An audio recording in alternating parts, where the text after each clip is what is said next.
Well, dear viewers, Andrew Lapomardo here again, and today's topic is an exciting one to me. Today's topic is the Anti-Monitor, cosmic entity from the 6th dimension who reshaped the DC universe. Origin explained. Here's a fun fact for you. Polarity isn't a man-made concept. It's something that is ingrained into the very fabric of our universe. While we might argue about which actions lay where on what spectrum of explanation these days, you gotta admit that life's simpler when you see things in neat opposites. And maybe that's what the Big Bang thought as well. Because when it decided to give birth to the universe, it gave rise to two opposing concepts that occupy all creation, and perhaps something beyond it as well. Human beings are composed entirely of one of those things, and so is most of the current known universe. But while matter is all around us, its counterpart is so rare that scientists can only synthesize it in negligible quantities and strictly for research. While antimatter is the borderline-absentee counterpart of matter in our universe, in DC, it is the source of the alternate universe from where its most dangerous threats emerged for a very long time. And of all these threats, one entity managed to reshape the entirety of DC's continuity. Created by Marv Wolfman, George Pérez, and Jerry Ordway, the DC Anti-Monitor debuted in Crisis on Infinite Earth, issue number 2, and has gone on to become one of the worst threats that this Justice League has ever faced. Let's take a look at this evil cosmic entity from the 6th dimension and how his actions have affected DC history. This is Anti-Monitor's Origins Explored. Before we go into our explanation, we have a very small request. If you like our content, please support us by subscribing to our channel. This is a small click for you, but for us, it means a lot. Thank you. Let's begin.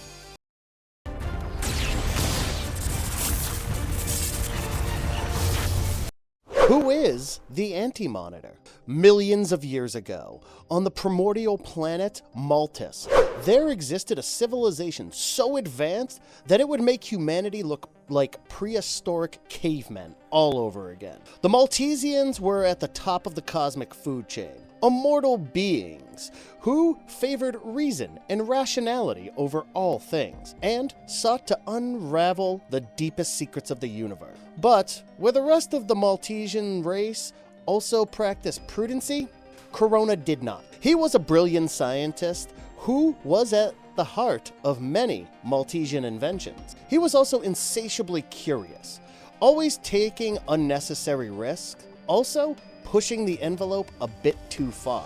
And then one day, he crossed the line every Maltesan swore to never approach. Corona built a device that would allow him to view the birth of the universe, an act that was considered such a taboo in Maltesian society that he would be disintegrated into pure energy and scattered across the cosmos if he was caught. And indeed, that is what happened to him. But before he turned into exiled space dust, Corona managed to view the birth of the universe. More specifically, the hands that created it. But because of Corona's forbidden experiment, a temporal anomaly of seismic proportions was unleashed and the universe splintered into an ever-expanding multiverse. While DC has created several iterations of the multiverse concept on the pages of their comic books, two of them would anchor its continuity on their opposing poles for a very long time. After Corona's reality-splitting peeping Tom tactics had done their job, an entity started taking form on one of the moons of the planet that would become the Maltesans' future home, Oa. This being was created from pure positive energy, and came to be known as the Monitor of the DC universe. The Monitor was an omniscient being in charge of overlooking the positive matter universe. Upon his birth, he became aware of the existence of the greatest threat that the multiverse would ever come to face, his twin brother. Forming on a moon of the planet Cord In the antimatter universe, the Anti-Monitor was the exact opposite of his counterpart. He is a swirling mass of antimatter energy with a hunger for conquest and power that would make Galactus look like his pet cat. The Anti-Monitor conquered Cord shortly after his birth and had the entire antimatter universe under his control shortly after. He created a personal legion of lightning-flinging thunderers and began venturing into the positive matter universes, devouring or conquering them as he came across them. The Anti-Monitor then became aware of his positive matter counterpart and engaged him in a cosmic battle for the multiverse that raged on for 1,000,000 years. In the end, the battle was a stalemate, and both entities were rendered inert for 9 billion years after they blasted each other with a blast powerful enough to break reality. In Final Crisis, Superman Beyond number 2, it is revealed that he had been created by a primordial multiversal entity known as the Overmonitor. Occupying the void between DC's various universes, he took a particular interest in the multiverse that would go on to become the home of the Justice League. He created a smaller probe monitor to oversee its development. However, disaster struck his efforts almost instantly. Unprepared to deal with the complexity of life and the passing of time, the probe monitor was split into two symmetrically opposing beings upon coming into contact with the multiverse itself. These beings would go on to become the Monitor and the Anti-Monitor. If by any chance you're thinking that his history is unnecessarily complicated now, well, just wait a few minutes.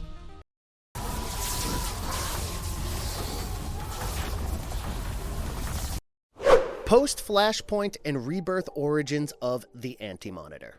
As DC enters the Omniverse for the Infinite Frontier Initiative, the Anti-Monitor's origins have been skewed to even more cosmic proportions, adding a layer of deep tragedy to his primordial malevolence. It was revealed that our multiverse was created by Perpetua, a creation entity that originated in the 6th dimension. Perpetua was commissioned to create and oversee the formative years of DC's multiverse by the judges of the Source. She went on to give birth to 3 sons, each of whom would hold dominion over one aspect of the multiverse. Marnovo was tasked with observing all life in the positive aspects of the universe, and became its monitor. Alpheus was tasked with dwelling in the darkness and creating new planets and universes to fill up Marnovo's dominion. He'd come to be known as the World Forger. Her third son was tasked with an odd duty. He would occupy the space between Perpetua's multiverse and the greater Omniverse, guarding it from threats, while ensuring that the light of creation didn't breach the ladder from his seat in the antimatter realm. This son was called Morbius, and after billions of years of existence, he would come to be known as the Anti-Monitor. The 3 brothers served their mother faithfully for eons, until Marnovu realized the folly of her ambitions. Realizing that Perpetua should have left her jurisdictional duties to her sons in accordance with the laws of the Source, Marnovu and his siblings contacted the judges and reported her transgressions. The trio faced off against hordes of Perpetua's minions, till the cosmic raptor arrived and trapped her within the Source Wall. Angry at Marnovu for effectively stealing his job, Morbius swore undying vengeance upon his brother before all 3 siblings were disintegrated, to be reborn billions of years later. Morbius was a naturally curious individual whose interests aligned with those of Corona. In an attempt to understand the origins of his antimatter universe, he created a device that could traverse anywhere within the space-time continuum, and granted its occupant nigh-omniscient knowledge. Have you guessed what it is yet? Here's your hint. It's in his name. Yes, the Anti-Monitor is the person responsible for creating the Morbius chair, and its position as Metron's seat of power. Using his reality warping chair, Morbius did exactly what Corona had done. He peered behind the veil of creation. But where Corona saw hands, Morbius saw the very essence of his universe's existence, the anti-life equation. Being exposed to its cosmic energy was too much for him, and Morbius was transformed into the villainous Anti-Monitor. The Anti-Monitor's various story arcs. While his backstory is as consistent as a ball of yarn, let's get one thing straight. The Anti-Monitor is one of the greatest threats to ever emerge in DC's history, literally reshaping its entire continuity within his first 10 issues. He first appeared as the primary antagonist of the Crisis on Infinite Earths event, after a scientist called Pariah managed to replicate Corona's experiment safely using an antimatter box. He inadvertently woke the Anti-Monitor from his eons-long slumber. The Anti-Monitor promptly resumed his grudge against his brother and tried to wipe out the entire multiverse and reshape it into his own liking. He unleashed a wave of destruction upon the infinite multiverses of DC continuity with his shadows. The Anti-Monitor's first attempt at assimilating the multiverse was thwarted by his brother, whose timely intervention led to his defeat, at the cost of Supergirl's life. Enraged by the humiliation, the Anti-Monitor drained the antimatter energy of 1,000,000 planets and traveled back in time to the dawn of the universe. Here, he unleashed a wave of antimatter energy that outright destroyed whole universes, leaving only two intact in DC continuity: the Earth 1 reality and the antimatter universe. Thankfully, he was stopped by Superboy Prime, Earth 2's Superman, and Alexander Luthor of Earth 3, whose combined efforts managed to actually kill the cosmic being. He reappeared in the New 52 as the Sinestro Corps' Guardian of Fear, fueling Thal's twisted ideology concerning sentient life's most primal emotion. His body was rebuilt by the Manhunters, and in addition, he recruited Superman Prime, the cyborg Superman, and Parallax, who was using Kyle Rayner as its host, along with Sinestro as his herald. The Anti-Monitor was the mastermind behind the Sinestro Corps War. That saw the Legionnaires of Fear do everything in their power to destroy the Green Lantern Corps once and for all. During this war, the Anti-Monitor was killed by source wall shattering Superman Prime and was resurrected as the core of the Black Lantern's central power battery by Nekron during the Blackest Night event. He is the cause of the crime syndicate's invasion of Earth Prime during the events of Forever Evil. Initially, the CSA claimed their planet had been destroyed because of a global uprising against supervillains. It was later revealed that the Anti-Monitor had destroyed their entire universe, forcing them to invade DC's Prime universe in a bid to survive. Despite being a central character in DC's most pivotal moments, the Anti-Monitor's greatest achievement has to be killing Darkseid. During the Darkseid War storyline, the Mad King of Apokolips faced his greatest moral dilemma till date, when he realized that his coveted prize was cocooned within his worst adversary's nightmare. In the end, even the mighty Darkseid was no match for the Anti-Monitor. He defeated the new god of Apokolips with uncanny ease, after which he separated himself from the anti-life equation and returned to his original form as Morbius, albeit still possessing several of his powers as the former Anti-Monitor. The last time we meet the Anti-Monitor during Scott Snyder's death metal run, he had somehow reverted to infancy and was being taken care of by the very god he had once struck down, Darkseid. Still, whether he's in his life shell or a diaper, there is no denying the sheer power of the Anti-Monitor.